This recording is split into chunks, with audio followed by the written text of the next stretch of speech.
नमस्कार। आपका अखबार के इस अंक में आपका स्वागत है। मैं हूं प्रदीप सिंह। ईरान और इजराइल के बीच में युद्ध विराम हो गया है, ऐसा अमेरिका के राष्ट्रपति डोनाल्ड ट्रंप का दावा है। भारतीय समय के अनुसार रात 2 बजे उन्होंने इसकी घोषणा की सोशल मीडिया पर। लेकिन ट्रंप तो ट्रंप है, झूठ बोले बिना उनका काम कैसे चल सकता है। तो उन्होंने कहा कि ईरान और इजराइल दोनों मेरे पास आए और कहा कि युद्ध विराम करा दीजिए। मैंने करा दिया। अब आपको याद होगा कि भारत पाकिस्तान के बारे में किस तरह के झूठे दावे कर चुके हैं ट्रंप। ये दावा भी उनका झूठा है। ईरान सीधे अमेरिका के पास तो जा ही नहीं सकता है। ये संभव है कि ईरान ने कतर के जरिए अमेरिका को संदेश भिजवाया हो, क्योंकि ईरान की हालत काफ़ी ख़राब हो चुकी है। उसके बहुत सारे साइंटिस्ट मारे जा चुके हैं, सेनाध्यक्ष और उसके अलावा जो टॉप लीडरशिप है, सेना की बात कर रहा हूँ या सुरक्षा एजेंसियों की, वो मारे जा चुके हैं।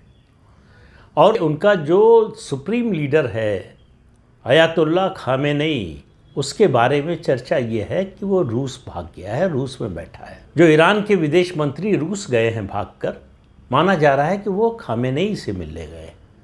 पुतिन से तो मिलेंगे ही, रूस गए हैं, मॉस्को गए हैं तो वहाँ मिलेंगे ही, लेकिन दरअसल उससे मिलने गए। अब अमेरिका ने ईरान का कितना नुकसान किया, उसकी न्यूक्लियर फैसिलिटी पूरी तरह से बर्बाद कर दी या नहीं, इस पर बहस चल रही है।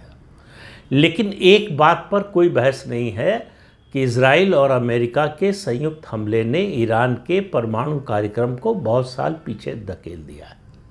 कहा यह जा रहा है, पहले भी मैंने कहा था कि उसका जो एनरिच्ड यूरेनियम का जो भंडार था वो उसने पहले हटा दिया था। बहुत सारे साइंटिस्ट भी हटा दिए थे।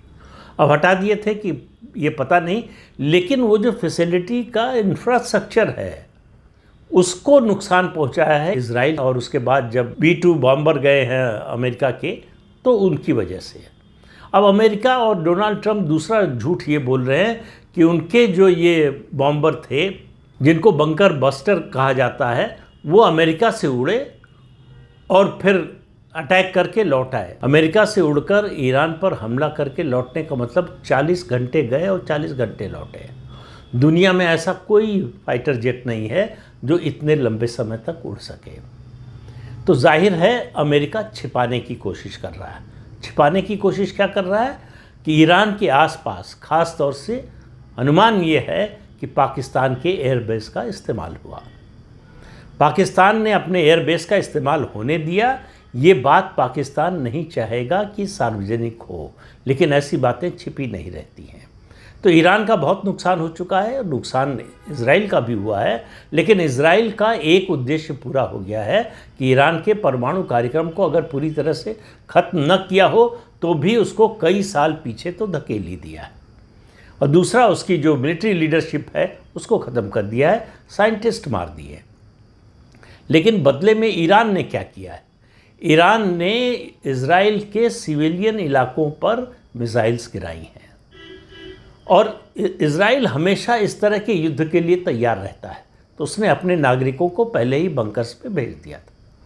तो जो नुकसान हुआ वो बिल्डिंग्स का नुकसान आप देख रहे होंगे, और कुछ लोग जो है मतलब 2, 4, 5, 10, 20 जो बाहर रह गए होंगे उनको नुकसान पहुंचा है, उनकी जान गई है। बाकी इजराइल का कोई बहुत बड़ा नुकसान नहीं हुआ है। उसके किसी मिलिट्री बेस या एयर बेस पर कोई नुकसान नहीं हुआ है, और उसके अलावा जो उसका डिफेंस प्रोडक्शन सिस्टम है उस पर कोई नुकसान नहीं हुआ है। तो कुल मिलाकर उसको इंफ्रास्ट्रक्चर का, आप कह सकते हैं सिविलियन इंफ्रास्ट्रक्चर का नुकसान हुआ है। लेकिन उसने बहुत बड़ा लक्ष्य हासिल कर लिया है। अब ईरान के लिए फिर से अपना परमाणु कार्यक्रम अगर वो शुरू भी करना चाहे तो बहुत मुश्किल है, बहुत लंबा समय लगेगा। तो ईरान के पास उसकी काट की तैयारी के लिए लंबा समय है। डोनाल्ड ट्रंप जो है, उन्होंने जैसे भारत पाकिस्तान के बारे में किया था, ऐसे इसमें भी जल्दबाजी की और पहले ही घोषणा कर दी कि युद्ध विराम हो गया है, दोनों राज़ी हो गए, जबकि उसके बाद भी दोनों तरफ से हमले होते रहे। उनकी घोषणा के कुछ मिनटों बाद ही इजराइल ने हमला किया और फिर ईरान ने भी किया। तो जो रक्षा विशेषज्ञ हैं उनका मानना है कि युद्ध विराम जब घोषित होता है तो उसको नीचे तक पहुंचने में, लागू होने में थोड़ा समय लगता है। ये भी संभव है। लेकिन दोनों देशों की ओर से, ईरान और इजराइल की ओर से स्पष्ट रूप से ऐसा नहीं कहा गया है कि युद्ध विराम हो गया है। और हमेशा से इजराइल का ये मत रहा है, ये स्टैंड रहा है कि ईरान हमले रोकेगा तो हम भी रोक देंगे। तो डोनाल्ड ट्रंप को जल्दी थी, उन्होंने घोषणा कर दी। उसके बाद उनको दूसरी घोषणा करनी पड़ी सोशल मीडिया पर आकर कि प्लीज़ सीज़ फायर को तोड़िए मत। ये हालत है अमेरिका के राष्ट्रपति की। लेकिन मैं न तो अभी ईरान की बात करने जा रहा हूँ, न इजराइल की, और न ही अमेरिका और डोनाल्ड ट्रंप की। युद्ध हो रहा है कहीं पर, लेकिन जो सर्जिकल स्ट्राइक हुई है, मतलब सर्जिकल स्ट्राइक कह रहा हूँ तो वो मिलिट्री स्ट्राइक के सेंस में नहीं कह रहा हूँ। जो सर्जिकल स्ट्राइक हुई है वो पाकिस्तान के फील्ड मार्शल आसिम मुनीर पर हुई है। आपको याद होगा कि ऑपरेशन सिंदूर में क्या हाल किया भारत ने पाकिस्तान का पूरा एयर डिफेंस सिस्टम ख़त्म कर दिया। उसकी जो न्यूक्लियर फैसिलिटी थी वहाँ पर भारी नुकसान पहुँचाया, और कहा जा रहा है कि रेडिएशन भी हुआ। जिस तरह के भूकंप के झटके महसूस किए गए वो ये बताते हैं कि न्यूक्लियर फैसिलिटी को और उसके जो है न्यूक्लियर आर्सेनल को भी नुकसान पहुंचा है, या कम से कम इस हालत में पहुंचा दिया है कि पाकिस्तान चाहे भी तो अपने परमाणु हथियार का इस्तेमाल नहीं कर सकता। अब वो बहस जो है चलेगी और चलती रहेगी कि सचमुच पाकिस्तान के परमाणु हथियार हैं या अमेरिका ने अपने वहाँ रखे थे, लेकिन उन सब का कोई मतलब नहीं है। बात यह है कि भारत की जो स्ट्राइक थी, भारत का जो एक्शन था, वो दुनिया में एक मिसाल बन गया है। तो इस इतनी बड़ी हार, ऑपरेशन सिंदूर के दौरान पाकिस्तान की इतनी बड़ी हार, उसके बावजूद आसिम मुनीर की लोकप्रियता पाकिस्तान में घटी नहीं। पाकिस्तान का झूठ जो है पाकिस्तान में चला। दरअसल ये पाकिस्तान की जीत है, और पाकिस्तान ने मजबूर किया भारत को युद्ध विराम के लिए। ये नैरेटिव चलाया पाकिस्तान ने, और पाकिस्तान के अंदर चला। आसिम मुनीर की वाह वाह होने लगी। उसके बाद आसिम मुनीर की और तारीफ हुई जब राष्ट्रपति डोनाल्ड ट्रंप ने उसको लंच पर बुला लिया।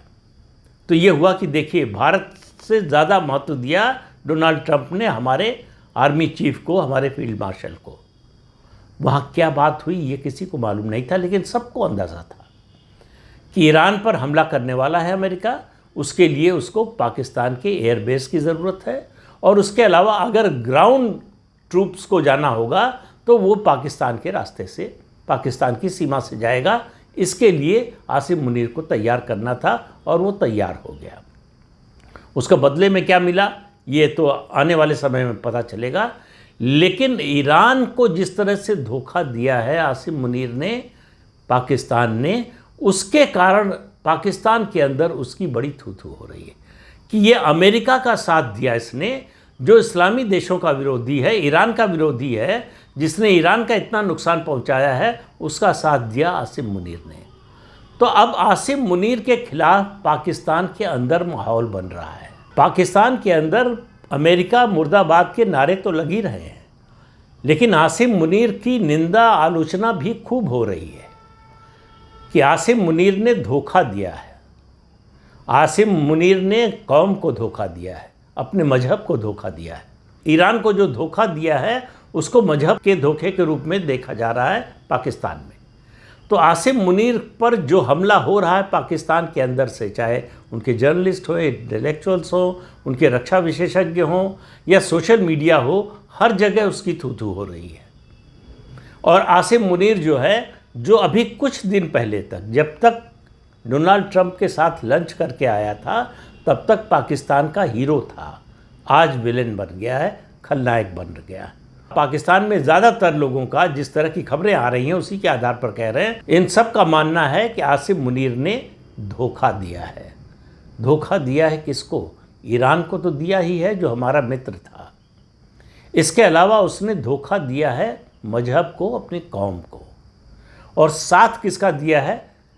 अमेरिका का, और परोक्ष रूप से इजराइल का। दुनिया भर के मुसलमान इजराइल को मुसलमानों का विरोधी मानते हैं, दुश्मन मानते हैं। परोक्ष रूप से आसिम मुनीर ने इजराइल का साथ दिया है, क्योंकि पाकिस्तान की एयरबेस से, अभी ये औपचारिक रूप से इसकी कोई घोषणा नहीं हुई है, कोई जानकारी नहीं आई है, आ जाएगी 2-4-6 दिन में, ज़्यादा से ज़्यादा पता चल जाएगा कि अमेरिका ने ईरान पर जो हमला किया, जो जेट भेजे, वो पाकिस्तानी एयरबेस से उड़े थे। और उसके बाद जब जैसे ही ये खबर कंफर्म होगी, चाहे अमेरिका से हो जाए चाहे पाकिस्तान से हो जाए, उसके बाद आसिम मुनीर की स्थिति और ख़राब होगी। तो कैसे हीरो से कुछ ही घंटे में ज़ीरो बन गया आसिम मुनीर, इसकी कहानी दरअसल जो ईरान और इजराइल के बीच में चल रहा है उससे ज़्यादा महत्वपूर्ण हो गई, कम से कम भारतीय उपमहाद्वीप के लिए। दुनिया चाहती थी कि इजराइल और ईरान के बीच में युद्ध रुके, कोई नहीं चाहता। सबको मालूम था कि अगर ये युद्ध लंबा चला तो सबसे बड़ा नुकसान जो होगा वो दुनिया भर के देशों की अर्थव्यवस्था को होगा। हर जगह महंगाई बढ़ेगी, तेल के दाम बढ़ेंगे, उसके कारण महंगाई बढ़ेगी, और उसके अलावा दूसरे कारणों से महंगाई बढ़ेगी, क्योंकि जो दुनिया की सप्लाई चेन है उस पर असर पड़ेगा। आपने देखा है कि कोरोना के दौरान सप्लाई चेन टूटी तो क्या असर हुआ पूरी दुनिया पर। उससे ज़्यादा असर होने की आशंका थी अगर ये युद्ध लंबा चलता है। तो ये युद्ध लंबा न चले, ये इजराइल भी चाहता था, ईरान भी चाहता था, अमेरिका भी चाहता था, यूरोप भी चाहता था, और मिडिल ईस्ट के देश भी चाहते थे। मिडिल ईस्ट का कोई देश, कोई भी सुन्नी संप्रदाय से संबंधित जितने देश हैं, सुन्नी समाज को मानने वाले, उससे जुड़े जितने देश हैं, उनमें से कोई ईरान के समर्थन में नहीं आया।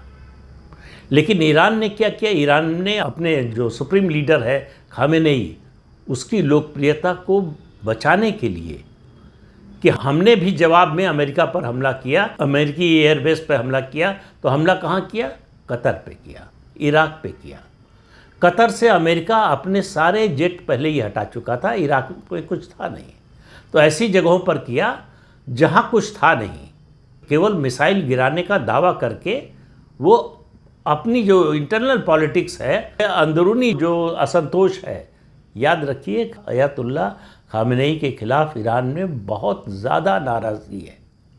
जिस तरह का अत्याचार का शासन पहले सुप्रीम लीडर और इसके बाद ये अयतुल्ला अली खामेनेई ने चलाया है, उससे लोगों में बहुत ज़्यादा असंतोष है, बहुत ज़्यादा नाराज़गी है। अब सवाल ये है कि इस रिजीम का होगा क्या? ये माना जा रहा था कि अमेरिका इसलिए इस युद्ध में कूदा कि वो ईरान में रिजीम चेंज करना चाहता है।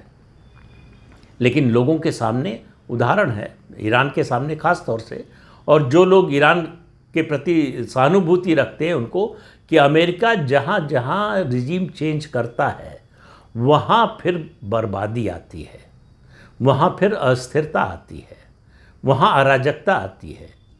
तो ईरान का हश्र इससे अलग होगा, इसकी किसी को उम्मीद नहीं है, क्योंकि खामेनेई को हटाने के बाद क्या होगा इसके बारे में कोई जो है योजना अमेरिका की दिखाई नहीं दे रही है। तो इसलिए इस असंतोष का फ़ायदा उठाकर अमेरिका सत्ता परिवर्तन करवाना चाहता है वहाँ, और जो परिस्थितियाँ बनी हुई हैं उसमें कोई आश्चर्य नहीं है कि बहुत जल्दी ही ईरान में तख्ता पलट हो जाए। जिस तरह से लीबिया में हुआ, जिस तरह से हमारे बगल में जो है बांग्लादेश में हुआ, जिस तरह से इराक में हुआ, उसी तरह से ईरान में भी तख्ता पलट अमेरिका का लक्ष्य है। वो मिडिल ईस्ट में मजबूत ईरान को नहीं देखना चाहता। ईरान कभी अमेरिका के साथ नहीं जाएगा, ये बात अमेरिका को मालूम है। और जो भी अमेरिका विरोधी देश हैं वो नहीं चाहते कि ईरान कमज़ोर हो, लेकिन कोई कुछ कर नहीं सकता। रूस कर सकता था, लेकिन रूस खुद ही फंसा हुआ है। 3.5 साल से यूक्रेन से उसका युद्ध चल रहा है, इतने सारे सैंक्शंस लगे हुए हैं अमेरिका और यूरोप के, उससे वो परेशान है। चीन सबसे चतुर खिलाड़ी है, वो कुछ करता नहीं, चुपचाप देखता रहता है। वो देखता है कि कब अपने हिस्से का लेके निकल ले, इस इंतज़ार में रहता है कि 2 लड़ें 3 लड़ें, उसमें से जो कुछ गिर जाए वो हमको मिल जाए। वो कभी सीधे युद्ध में नहीं उतरेगा, कभी किसी के पक्ष में खुलकर नहीं आएगा। पुतिन ने कह दिया कि दुनिया के बहुत से देश चाहते हैं ईरान को परमाणु हथियार देना, लेकिन ये शब्द, ये बात आप चीन के शी जिनपिंग के मुंह से कभी नहीं सुन पाएंगे। जबकि शी जिनपिंग सबसे ज़्यादा चाहेंगे कि ईरान मजबूत हो अमेरिका के खिलाफ और अमेरिका उसका ज़्यादा नुकसान न कर पाए। इस सब के बावजूद शी जिनपिंग दूर से बैठकर तमाशा देखेंगे। वो हमेशा बाउंड्री लाइन के बाहर रहकर दर्शक के रूप में मौजूद रहते हैं, मैदान में कभी नहीं उतरते, अब भी नहीं उतरेंगे। लेकिन इतना तय है कि ये युद्ध जो है अब चलने वाला नहीं है, युद्ध विराम हो जाएगा, क्योंकि दोनों पक्ष चाहते हैं, ख़ास तौर से ईरान का जितना नुकसान हो गया, ईरान अब लड़ने की हालत में नहीं है, इसलिए युद्ध विराम होगा। तो ईरान को मालूम है कि अब उसके पास कुछ ज़्यादा बचा नहीं है, कुछ मिसाइल्स हैं, उनसे वो बहुत ज़्यादा नुकसान पहुंचा नहीं सकता है, उसके पास मॉडर्न इलेक्ट्रॉनिक वॉरफेयर का कोई सिस्टम नहीं है। तो इसलिए ईरान के लिए सबसे अच्छी स्थिति है कि जितना बच गया है उसको बचा लें, और उसका एक ही तरीका है युद्ध विराम। इसलिए वो युद्ध विराम के लिए तैयार हो गया है। लेकिन आगे देखिए क्या होता है। तो इस अंक में इतना ही, अगले अंक में फिर मिलेंगे किसी नए मुद्दे के साथ। तब तक के लिए अनुमति दीजिए। आपसे अनुरोध है कि चैनल देखिए, शेयर कीजिए, लाइक कीजिए और सब्सक्राइब जरूर कीजिए। नमस्कार।